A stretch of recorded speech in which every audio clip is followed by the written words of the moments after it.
Hoy El gato sobre la escoba narra la historia del Sanatorio Durán, en Costa Rica. Quiero agradecer encarecidamente a Andrés León, uno de nuestros gatos nocturnos, la propuesta para hacer este vídeo. Así que gatos, gatas de la noche, subíos a vuestras escobas porque sobrevolamos las montañas de Cartago. Comenzamos el vuelo.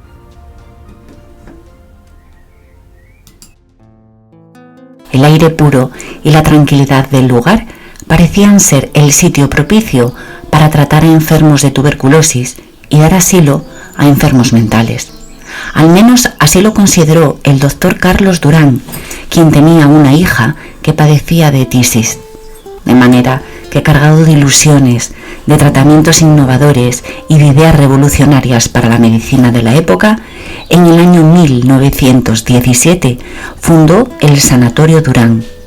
El doctor Carlos Durán había llevado a su hija al prestigioso Sanatorio Lumes Liberty en Nueva York y durante su estancia estudió los métodos empleados con la intención de llevarlos a su tierra, Costa Rica. La implantación del centro fue un éxito. Llegó a albergar a más de 300 pacientes y las hermanas de la Caridad de Santa Ana colaboraban con los médicos trabajando como enfermeras o auxiliares. El reposo, la exposición al sol y al aire puro y una alimentación equilibrada eran la base para la recuperación de los enfermos. Los avances médicos lograron disminuir notablemente la incidencia de la enfermedad y la epidemia de tuberculosis consiguió ser controlada. Los enfermos fueron disminuyendo y fueron sustituidos por enfermos mentales o ancianos con enfermedades terminales. Posteriormente pasó a ser un orfanato y más tarde una prisión, hasta que finalmente en el año 1973 se cerró debido a la erupción del volcán Irazú, que dañó seriamente las instalaciones. Durante un breve periodo de tiempo, en el año 2008, reabrió sus puertas y se convirtió en un lugar turístico en el que se alquilaban habitaciones y salas para realizar conferencias, seminarios o reuniones. Y ahora te voy a contar una historia. Un congreso de medicina había reunido casi a un centenar de médicos, investigadores y científicos. Tenían por delante 3 días de conferencias, debates y, como no, tiempo para disfrutar del encanto del lugar. Estaban entusiasmados con alojarse en un edificio tan emblemático y ubicado en un lugar paradisíaco, con unas vistas hermosas y lejos del constante ruido de la ciudad. La primera noche que pasaron, algunos visitantes pensaron que el lugar, un sitio que había sido construido buscando la paz interior y la recuperación física, les originaba inquietud, desasosiego, pero se guardaron de comentarlo con el resto de colegas. La ciencia y las percepciones paranormales no van de la mano. Antes de la medianoche, tras una cena copiosa y alguna que otra copa, se retiraron a sus habitaciones. Al día siguiente tenían una interesante conferencia que daría comienzo a las 8 de la mañana. La noche era fría, mucho más de lo que esperaban para aquella época del año, y las sensaciones de que algo extraño había en el ambiente se acrecentaron en el momento en el que quedaron a solas en sus cuartos. Pasos lentos, como si se arrastraran los pies, llantos infantiles, lamentos. Algunos de los asistentes más valientes se asomaron al corredor. Una brisa aullaba en el pasillo y esos pasos audibles, pesados y no pertenecientes a nadie se oyeron con mayor claridad. 3 de los doctores, Eduardo, Aitor y Miguel, en bata y pijama, se aproximaron unos a otros y con cierto reparo comentaron si habían escuchado algo inusual. Los 3 asintieron y decidieron recorrer juntos el largo pasillo. El llanto de un pequeño les alarmó. Lo escuchaban claramente, pero no lo situaban en un sitio concreto. Uno de los hombres cogió por el hombro al compañero que tenía más cercano y le señaló las escaleras.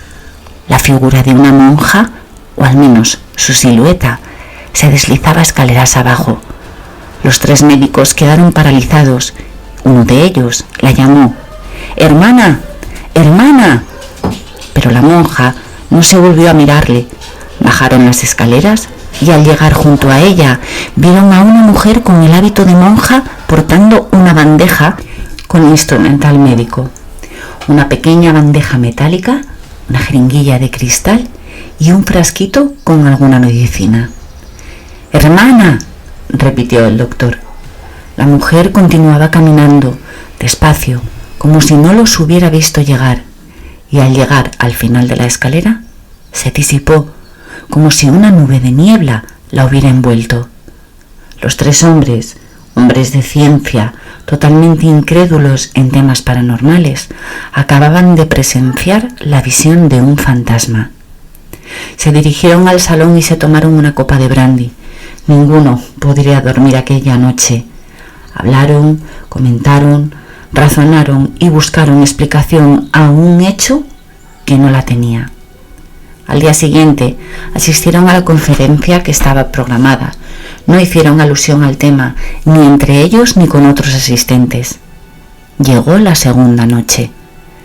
Acordaron quedarse más tarde que el resto de los asistentes. Estaban agotados de no dormir la noche anterior, pero quisieran reconocerlo o no, tenían miedo y preferían pasar la noche acompañados que en la soledad de su habitación. Se sentaron cómodamente en el salón y entablaron una conversación sobre la conferencia que habían escuchado. Una voz infantil les sobresaltó. «Sor Juanita, no, por favor». No dudaron ni un instante en salir a comprobar de quién era aquella voz. A lo lejos, al fondo del pasillo, la silueta de una monja se percibía con claridad. Los tres hombres apuraron el paso a fin de alcanzarla, pero cuando llegaron al final del corredor no vieron a nadie. En cambio, volvieron a escuchar la voz de la niña. «Sor Juanita, prometo ser buena, pero no me ate». Con más miedo que prudencia, se dirigieron al cuarto del que salía la voz. Era una de las habitaciones que habían quedado sin reformar. Varias camas metálicas de color verde con los somieres de muelles y algunos muebles destartalados ocupaban la estancia. De la cama colgaban unas correas de cuero que produjeron un gran impacto en los doctores. Sabían el uso que se les había dado durante años para los pacientes más agresivos, pero no se imaginaban el cuerpo de una niñita atado con ellas. De pronto se dieron cuenta del frío que hacía en la habitación, tanto que salía vapor de sus bocas.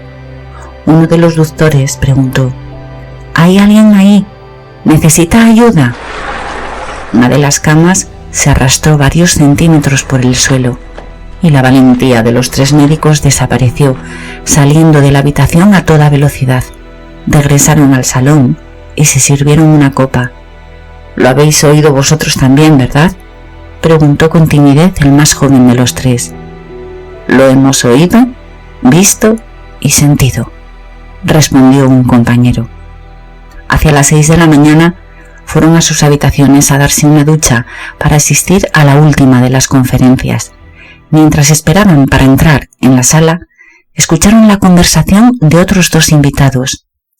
«Yo no creo en estas cosas, pero aquí hay algo que me incomoda». Tratando de racionalizar los hechos, un colega contestó: «Bueno, date cuenta de que estamos en un edificio donde hubo mucho sufrimiento, enfermos, abandonados, huérfanos, presos, ancianos. Tampoco yo creo en las cosas paranormales, pero sí en las energías que hay en los lugares. Date cuenta, la paz que se siente al pasear por el campo y el estrés que produce la imagen de una ciudad abarrotada de gente». «Lo sé, eso está científicamente probado, pero hay algo más. ¿No te sientes observado?». «Yo lo que siento es que alguien necesita ayuda, pero no sabría brindársela». Animados por la conversación, Eduardo y Miguel se acercaron al grupo. «Perdonen la interrupción, pero nos ha sido imposible no escuchar lo que estaban comentando. Anoche», comenzó a narrar Miguel, «vimos y oímos algo que no era posible que estuviera allí. Y la noche pasada también». Con recelo, Eduardo les contó lo sucedido. «También yo he visto la silueta de la monja», asintió con alivio uno de los integrantes del nuevo grupo, pero la verdad es que no me atreví a compartirlo. La gente comenzó a entrar en la sala para escuchar la conferencia. Ellos, en cambio, decidieron no entrar. Necesitaban contar sus experiencias, sus temores y las vivencias de las 2 noches anteriores. Abandonaron el lugar antes de la hora de la comida, prometiéndose regresar con un equipo de grabación para tratar de captar las voces o las imágenes. Nunca lo hicieron, no les hizo falta. Los 5 sabían que en el Sanatorio Durán no había sido abandonado por todos sus habitantes y que algunos permanecían entre sus paredes, en las antiguas estancias, recorriendo los pasillos que una vez fueron su hogar.